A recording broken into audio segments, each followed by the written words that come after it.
Black Beauty, Chapter 39, Seedy Sam. This is a hard one, and there's going to be another hard one or two after it. Anyway, Chapter 39, Seedy Sam.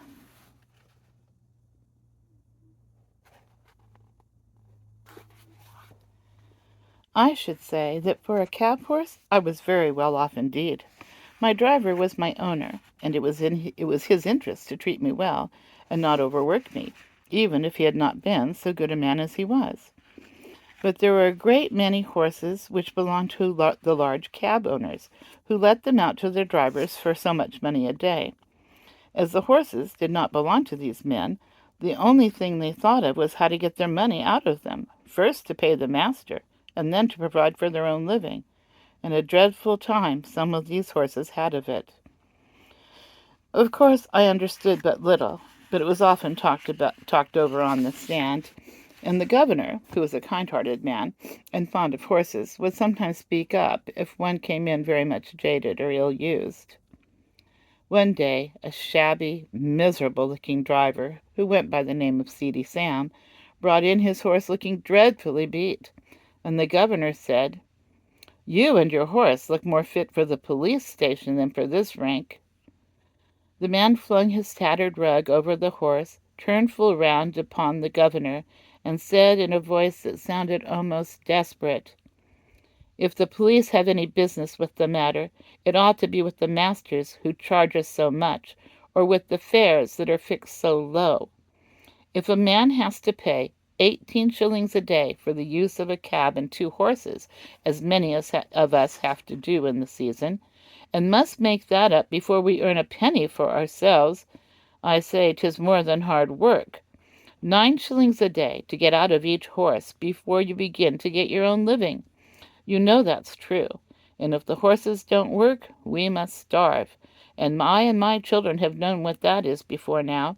I've 6 of them, and only one earns anything. I'm on the stand 14 or 16 hours a day, and I haven't had a Sunday these 10 or 12 weeks, you know. Skinner never gives a day if he can help it, and if I don't work hard, tell me who does. I want a warm coat and a mackintosh, but with so many to feed, how can a man get it? I had to pledge my clock a week ago to pay Skinner, and I shall never see it again." Some of the other drivers stood round nodding their heads and saying he was right. The man went on, "You that have your own horses and cabs, or drive for good masters, have a chance of getting on, and a chance of doing right. I haven't.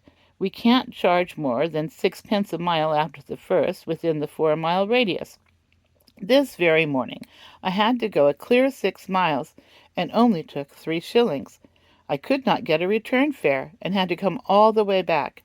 There's 12 miles for the horse, and 3 shillings for me. After that I had a 3-mile fare, and there were bags and boxes, enough to have brought in a many 2 pences if they had been put outside. But you know how people do. All that could be piled up inside on the front seat were put in, and 3 heavy boxes went on the top. That was 6 pence, and the fare 1 and 6 pence. Then I got a return for a shilling. Now that makes 18 miles for the horse, and 6 shillings for me. There's 3 shillings still for the horse to earn, and 9 shillings for the afternoon horse before I touch a penny.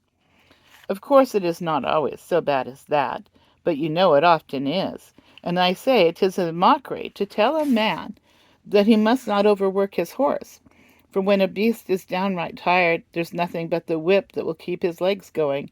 You can't help yourself. You must put your wife and children before the horse. The masters must look to that. We can't. I don't ill-use my horse for the sake of it. None of you can say I do. There's wrong ways somewhere. Never a day's rest, never a quiet hour with the wife and children. I often feel like an old man, though I'm only 45. You know how quick some of the gentry are to suspect us of cheating and overcharging. Why, they stand with their purses in their hands, counting it over to a penny, and looking at us as if we were pickpockets. I wish some of them had to sit on my box 16 hours a day and get a living out of it, and 18 shillings besides, and that in all weathers. would not be so uncommon particular never to give us sixpence over, or to cram all the luggage inside. Of course some of them tip us pretty handsome now and then, or else we could not live, but you can't depend upon that."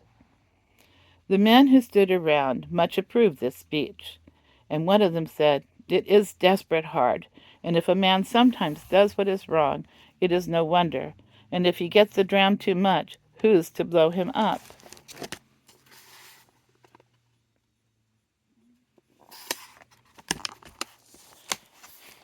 Jerry had taken no part in this conversation, but I never saw his face look so sad before. The governor had stood with both his hands in his pockets. Now he took his handkerchief out of his hat and wiped his forehead. "You've beaten me, Sam," he said, "for it's all true, and I won't cast it up to you any more about the police. It was the look in that horse's eye that came over me. It's hard lines for a man, and it's hard lines for a beast, and who's to mend it, I don't know. But anyway, you might tell the poor beast that you were sorry to take it out of him in that way. Sometimes a kind word is all we can give 'em, poor brutes, and 'tis wonderful what they do understand." A few mornings after this talk, a new man came on the stand in Sam's cab. "Hullo," said one, "what's up with Seedy Sam?" "He's ill in bed," said the man. "He was taken last night in the yard, and could scarcely crawl home.